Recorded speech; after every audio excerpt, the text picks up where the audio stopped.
Бүгүнкү кечинин алып баруучусу шоумен Эламан Сулайман.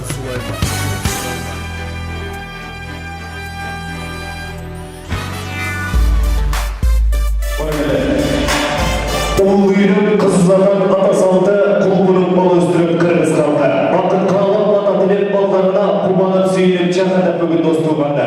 Бүркүтү шаңшы баспанда ала тоо кыргыз калкында. Бүгүн кызмат кылсам деп турам, таазим кылып калың журттун алдында. Албетте мен кыргыздын баласы, бүгүнкү той жакшы болот чамасы. Анткени купулуп толуп кубанып эрке бала Эламан той баштайт деп турам. Коноктордун колун чапканын каршылап, бир кол чапкан ардатып